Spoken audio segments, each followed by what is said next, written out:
দর্শক, আমি নীলফামারী ডালিয়া তিস্তা থেকে স্বাগত জানাচ্ছি আবু সদফু। আপনাদেরকে জানিয়ে রাখি, এই তিস্তা কিন্তু এই অঞ্চলের মানুষের সুখ দুঃখ হাসি কান্না। কারণ শুষ্ক মৌসুমে যখন তিস্তা বক্ষে পানি থাকে না, তখন এই তিস্তার বুক জুড়ে প্রতি সেকেন্ডে 3 থেকে 400 কিউসেক পানি আসে। আর যখন বর্ষা মৌসুম আসে তখন কিন্তু প্রতি সেকেন্ডে এই তিস্তা ব্যারেজের জলকপাট দিয়ে 70 থেকে 80 হাজার কিউসেক পানি প্রতি সেকেন্ডে নির্গত হয়। যার ফলে কিন্তু এই অঞ্চলে যারা মানুষ আছেন তারা কিন্তু যখন শুষ্ক মৌসুমে যখন পানি নিয়ে যায় তখন কিন্তু তীরবর্তী মানুষের জমি জায়গায় ভাঙন দেখা দেয়।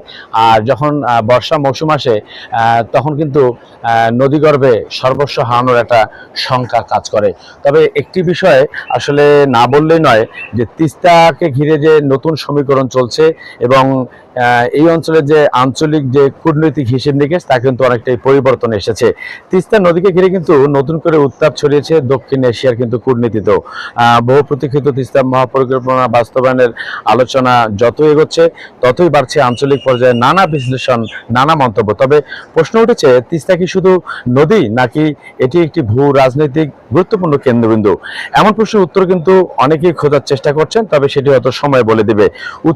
তবে উত্তরাঞ্চলের মানুষের কাছে তিস্তা মানেই একটি জীবন, কিন্তু বছর পর বছর শুষ্ক মৌসুমে পানির সংকট, ভয়াবহ ভাঙ্গন আর অনিশ্চয়তায় কাটে এই অঞ্চলের তীরবর্তী অঞ্চলের লাখো মানুষের জীবন জীবিকা।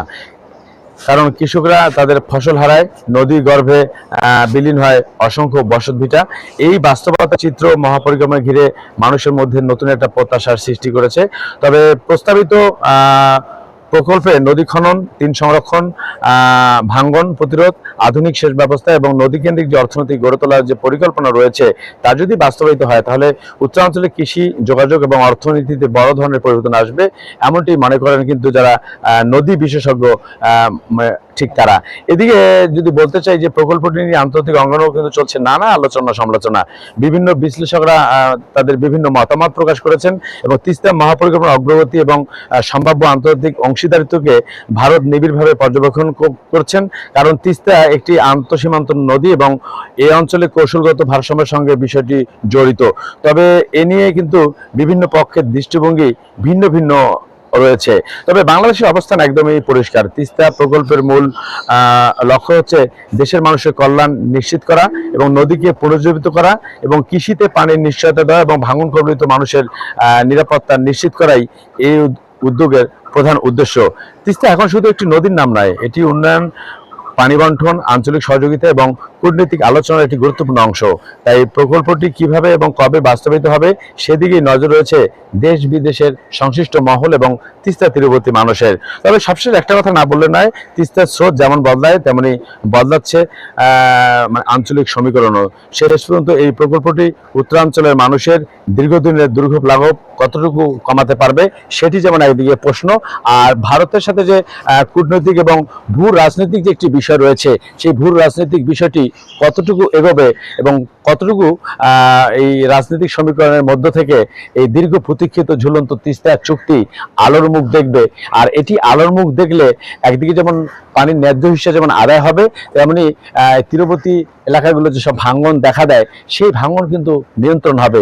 এছাড়াও অতীতে তারা তিস্তা গর্ভে সর্বস্ব হারিয়েছেন সেই সব মানুষের জমি জায়গা তারা ফেরত পাবে।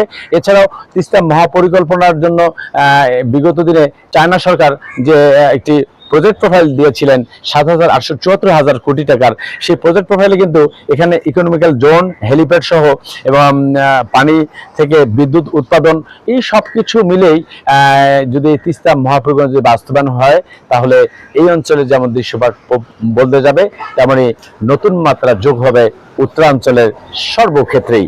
তো এই ছিল নীলফামারী ডালিয়া তিস্তা থেকে আমার কাছে সর্বশেষ খবর।